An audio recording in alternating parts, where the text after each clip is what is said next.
tadi Kak Ulia. Kak dan siapa yang tidak hadir tadi. diberitahukan kepada ibu ya. Baik, yang pertama Adiba Kanza Zahra. Ainun Syah. Hadir? Hadir. Alifatul Ilham. Mana? Hadir. Selanjutnya Alfian Syah. Hadir. Alvin Govenzer. Hadir. Ananda Junior. Hadir. Anissa Rahmadani. Hadir. Ashifra Khairunisa. Hadir Bu. Hadir. Oke. Astia Samha Saufa. Hadir. Lagi Aska Ar-Rashid. Hadir Bu. Bilkis Reka masuk Ria. Ya. Denis Nurrohim. Nah. Faisal Ramadan.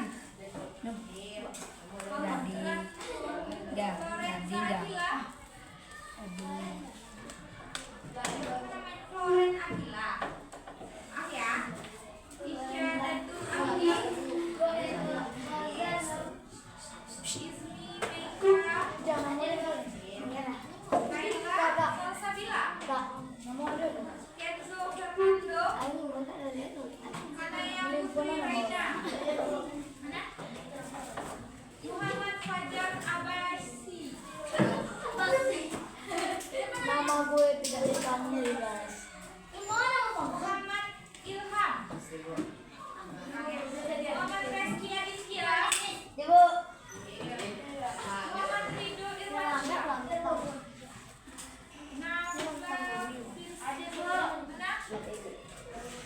Kok ditutup? Bau.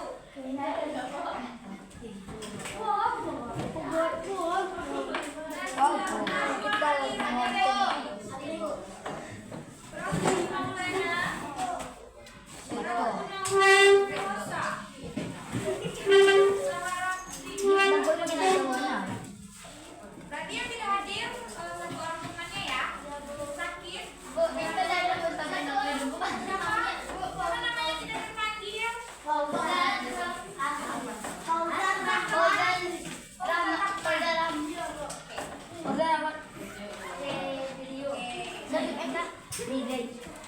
Nah, Pak Rio. masuk ke pembahasan hari ini itu rapat menyanyikan lagu Garuda Pancasila terlebih dahulu. Siapa yang bisa menyanyikan? Kanza Bu. Tidak. Yang yang sering jadi pasukan itu di ya. Kaila pimpin depan ya.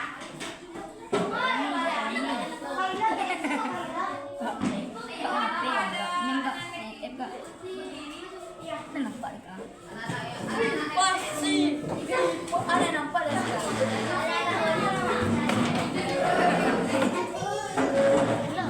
Gimana nampak? Oh, jangan. Oke, udah bisa tenang. Coba ya. Jangan. Kita menyanyikan lagu Garuda ya guys. Iya guys, dulu ya guys.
Tak dah ngomong. Kau kaya sendiri. Nah, tujuan pembelajaran Waduh, orang kita buka dan bawa pada tu duduk siang hari ini yaitu yang mana peserta didik dapat mengidentifikasi jenis cerita apa yang akan dibacakan atau Ananda dengar. Yang kedua, peserta didik dapat menjelaskan unsur intrinsik dan ekstrinsik dari cerita rakyat yang dibaca atau yang Ananda dengar. Yang ketiga, peserta didik dapat menentukan urutan peristiwa, urutan peristiwa yang ada di dalam buku tersebut dan yang Ananda dengar atau yang Ananda baca. Dan yang terakhir, peserta didik dapat membiasakan nilai moral yang ada di dalam cerita atau dalam kehidupan Ananda sehari-hari. Nah, sebelum Ibu mau masuk ke modul Azhar yang ada di depan, aku mau bertanya dulu kepada anak-anak Ibu. Apakah kalian pernah mendengar tentang cerita atau yang dibacakan oleh guru atau yang Anda dengar dari media sosial? Pernah? Cerita apa? Balik undang. Dongeng. Dongeng. Kalian mendengar cerita itu dari Pinipin. siapa? Dari buku. Dari buku. Nah, itu termasuk fiksi apa fiksi? Apalagi kalau yang dari rekaman itu dari mana? Non fiksi. Nah, yang kedua, jika kalian mendengar sebuah cerita atau teks, bagaimana cara kalian mengetahui bukan kejadian yang terjadi di dalam cerita tersebut? Gimana caranya? Anda menentukan, oh ini ceritanya di dalam negeri ini atau dalam waktu misalnya pada siang hari. Gimana cara Anda menentukan? Ada yang tahu? Ada yang tahu? Tidak. Jawabannya, perhatikan kata kunci atau waktu yang ada dalam cerita tersebut. Perhatikan di mana sebab dan penyebabnya. Paham? Oke. Nah, sebelum itu dijelaskan dulu nih apa sih teks fiksi dan non fiksi itu. Nah, teks fiksi ini dibuat untuk berdasarkan fakta atau kenyataan yang bertujuan untuk memberikan informasi, pengetahuan atau argumen serta menggunakan bahasa yang lebih formal dan baku.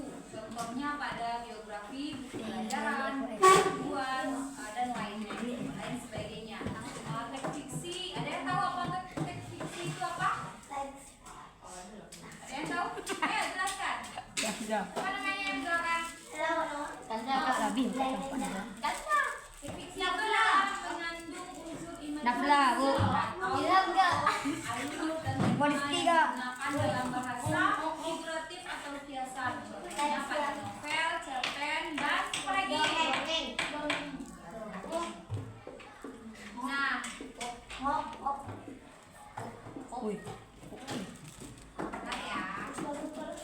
Keren dia nih, Kak.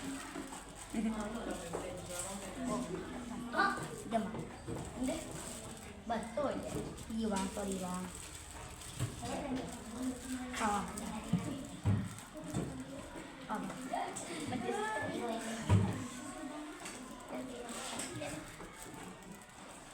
Nah, di sini Ibu akan menjelaskan dulu bagian di cerita rakyat.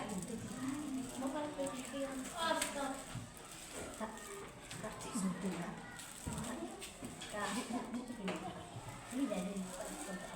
Udah kelihatan?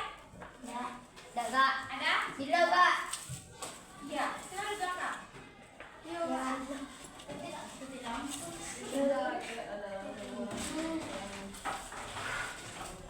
Ketika kita berbuka.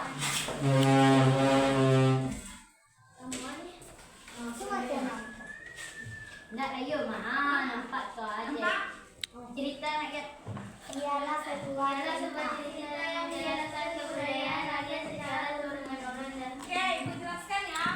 Nah, di sini cerita rakyat itu adalah sebuah cerita yang menjelaskan kebudayaan rakyat secara turun-temurun dalam bentuk kisah dengan tujuan memberikan pesan moral dan mengungkapkan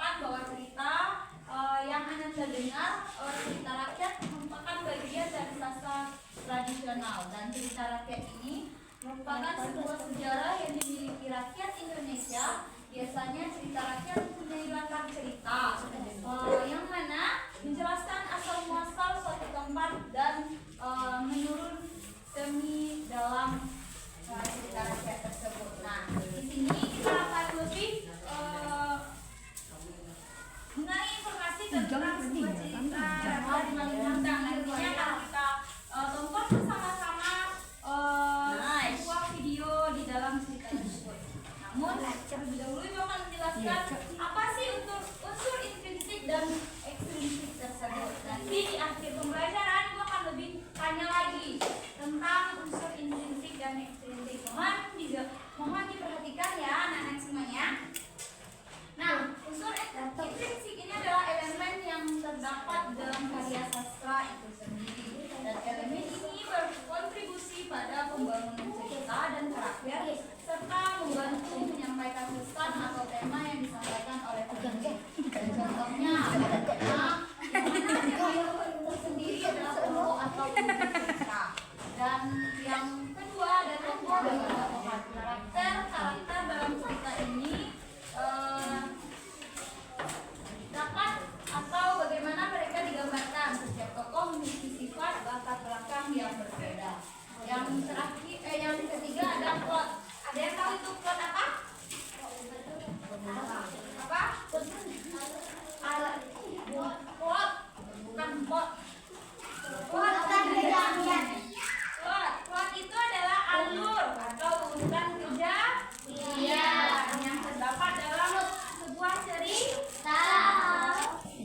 Yang keempat ada setting. Nah, setting ini adalah di mana tempat atau waktu terjadinya atau yang sedang berlangsung dalam cerita tersebut. Dan yang kelima ada gaya bahasa. Nah, gaya bahasa ini yaitu cara menulis menggunakan bahasa termasuk kata, gaya penulisan di dalam bahasa tersebut. Dan yang terakhir ada mana ini adalah pesan moral yang disampaikan atau yang ingin disampaikan oleh penulis kepada yang membaca cerita. Dan selanjutnya ada unsur ekstrinsik. Nah, ekstrinsik ini adalah faktor di luar karya sastra itu sendiri yang dapat mempengaruhi pemahaman dan interpretasi terhadap karya tersebut. Di dalam unsur ekstrinsik ada latar belakang penulis, pengalaman hidup, pendidikan, dan pandangan dunia penulisan yang dapat mempengaruhi karya yang dihasilkan. Serta yang kedua ada konteks sosial dan budaya, yang mana konteks budaya ini dan politik pada masa karya tulis yang dapat mempengaruhi tema dan karakter dalam cerita. Dan yang ketiga ada tujuan penulisan, yang mana alasan penulis membuat karya ini adalah untuk menghibur para pembacanya. Dan yang keempat ada respon pembaca, yang mana cara pembaca merespon dan menginterpretasikan karya yang dapat dipengaruhi oleh pengalaman pribadi dan latar belakang pembaca. Dan yang terakhir ada apa? Ada yang tahu ini yang terakhir apa nih? Pengaruh aliran suara. Pengaruh aliran sastra. Aliran atau gerakan yang sastra tertentu seperti romantisme, realisme, atau modernisme dapat mempengaruhi gaya dan tema karya sastra tersebut. Guys.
Ujang. Ujang.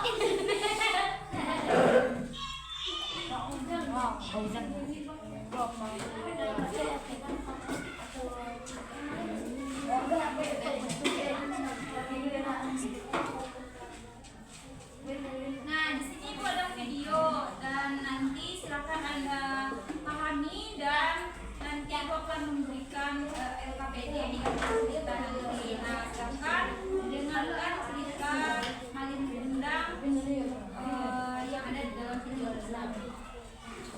Mohon dipahami dan disimak ya. Siap ya.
Kumpulan dongeng dan cerita anak.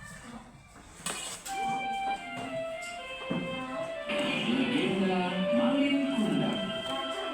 Kisah ini terjadi di pesisir pantai di Sumatera Barat.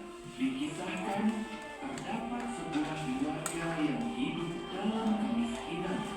Untuk mengubah nasib, sang ayah pergi merantau, meninggalkan istri dan anaknya yang bernama Malin Kundang.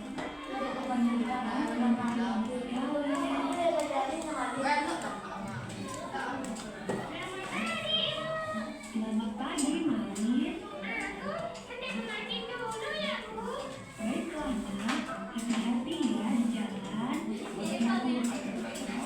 Malin adalah anak yang baik.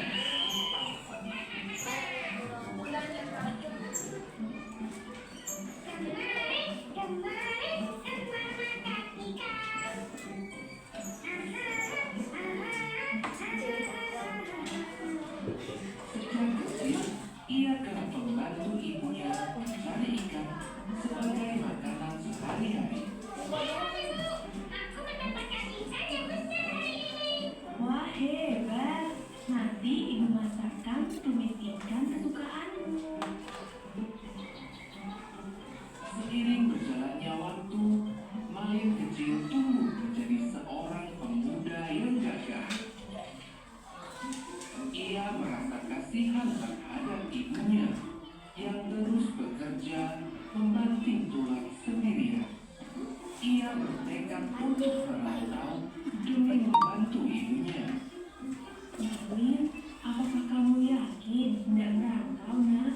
Iya bu, doakan saja aku berhasil supaya bisa membantu ibu. Bersama nahkoda kapal yang baik, Malin pun mulai berlayar untuk merantau. Sang ibu pun akhirnya merelakan kepergian anak semata wayangnya itu. Hei Malin, ayo kita berangkat sekarang. Ibu, Pak Nahkoda telah memanggilku. Aku berangkat dulu ibu. Ah, iya, nak. Jaga dirimu baik-baik ya. Sampai jumpa lagi ibu. Sampai jumpa, Malinku. Kapal yang mengangkut Malin pun mulai menjauh, meninggalkan ibunya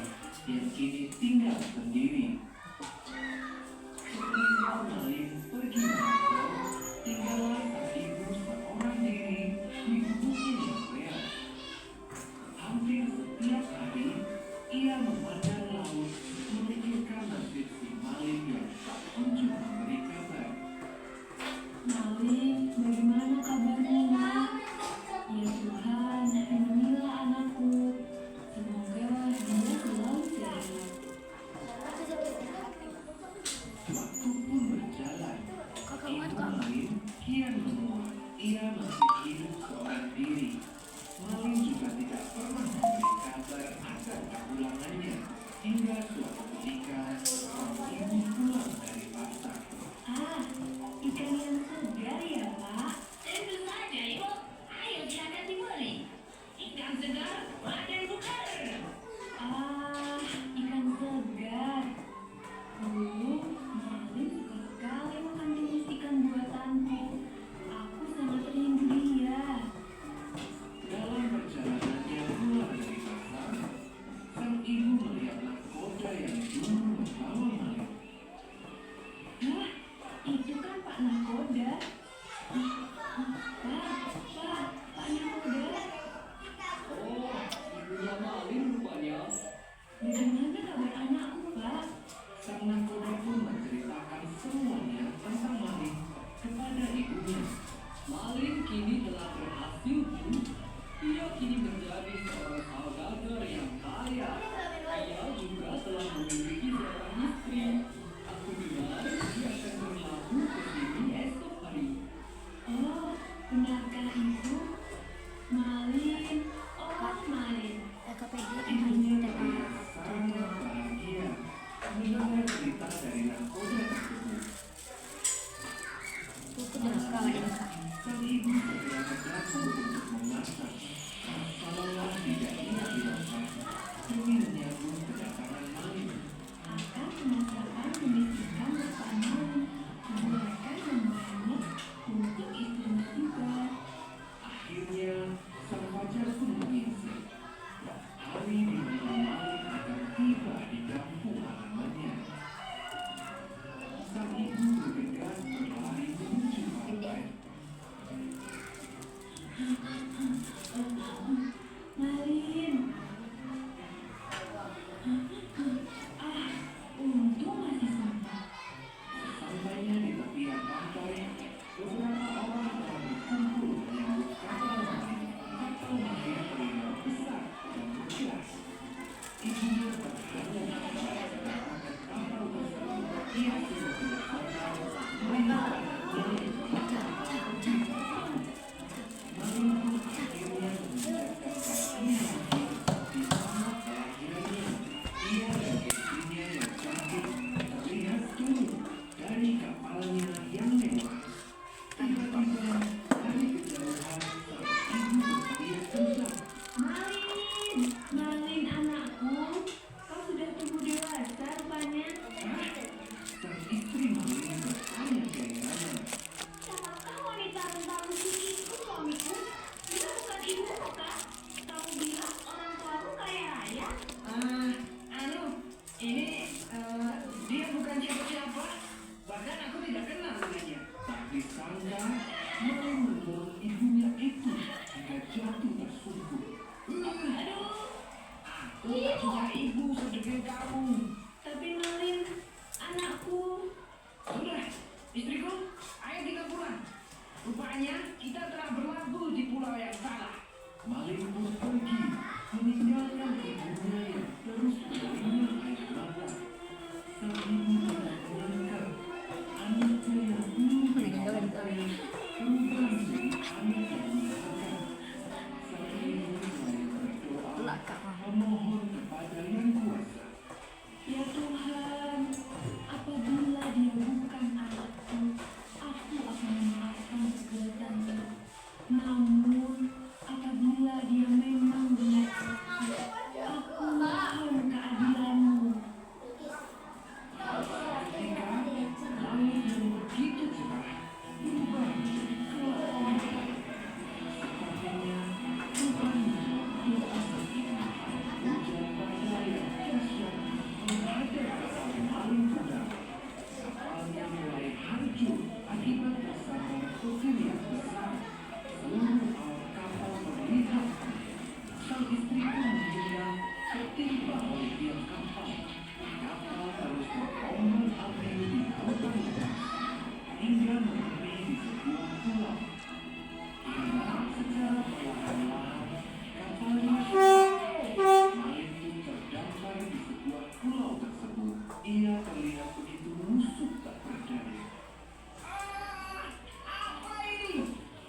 mereka, sekujur tubuh Malin berubah menjadi batu.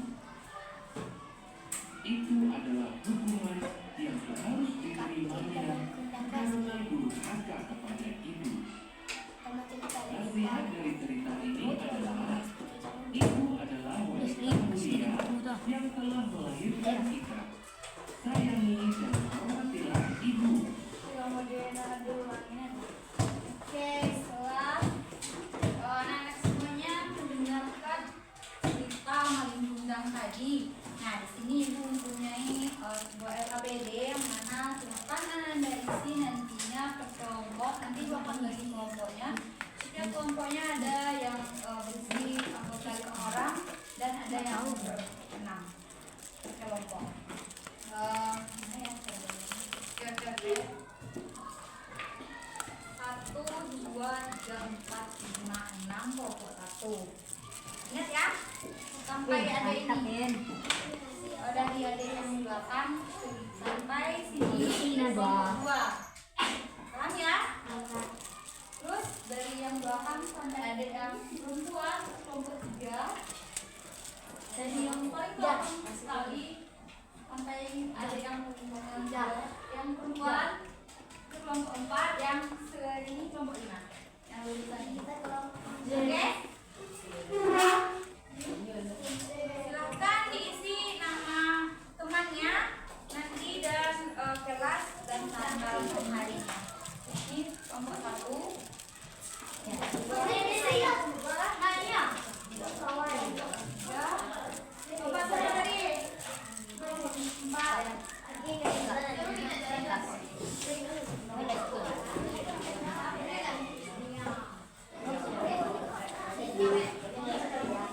Nanti isi. Nanti siapa yang sudah paham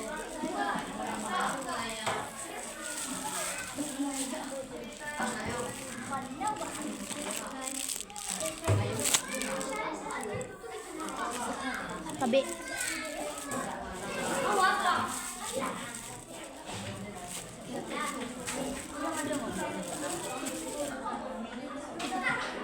Gak ada gak main. Berapa?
Lihat dia cari dia keluar lah.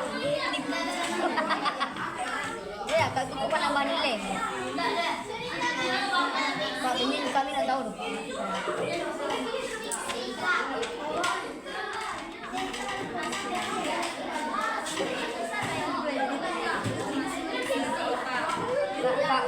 Buka.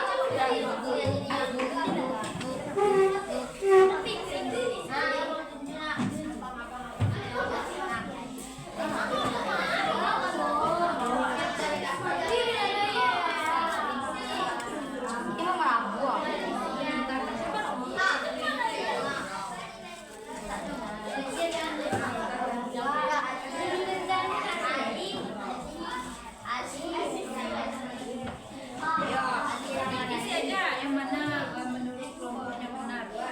Enggak apa-apa salah nggak?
Intrinsik dalam.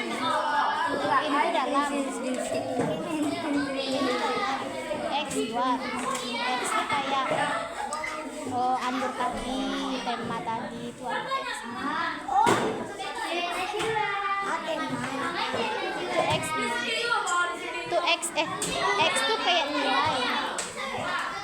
X itu kayak nilai.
Siapa itu?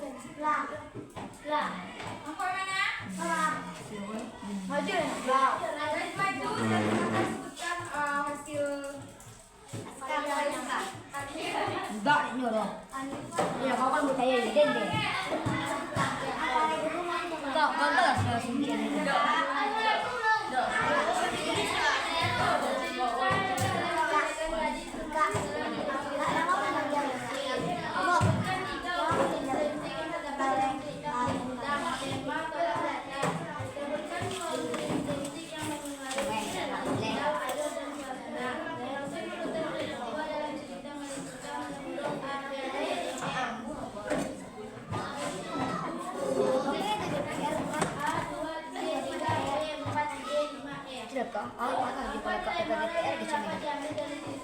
Ancam mau ada kami juga.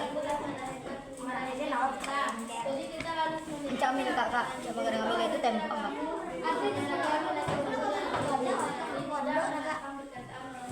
Oke, baik. Itu hasil kelompok 2.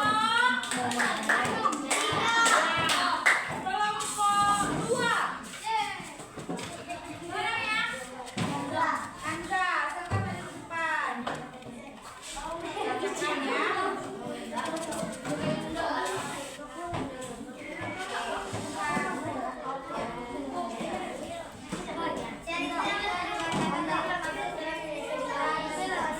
Sebutkan 3 unsur yang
Ciri-ciri objek atau tokoh utama dalam cerita Malin Kundang tadi. Elsa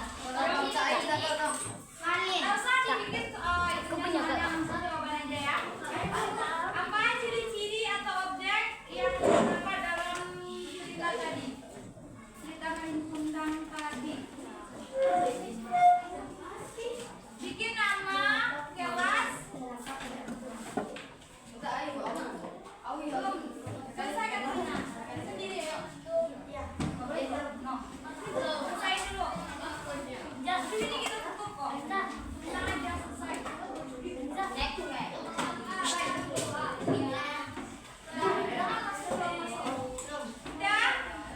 Soal kedua, bagaimana urutan kejadian yang ada di dalam cerita Malin Kundang tadi? Urutan kejadiannya. Oke,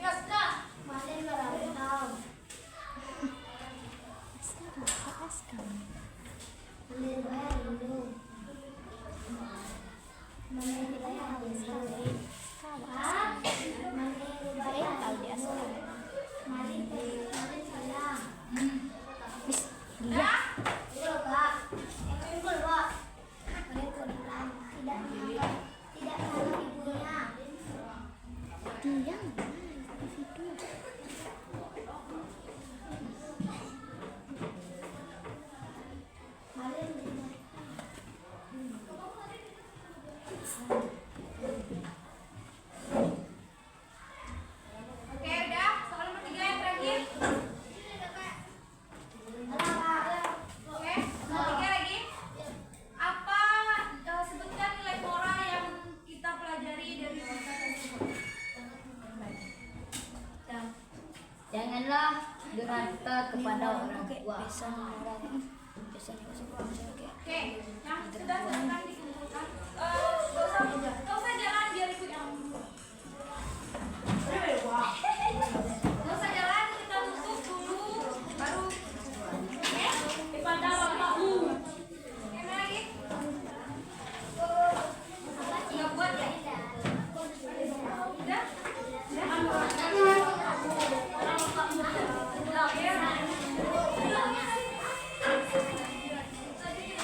Lagi?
Jangan.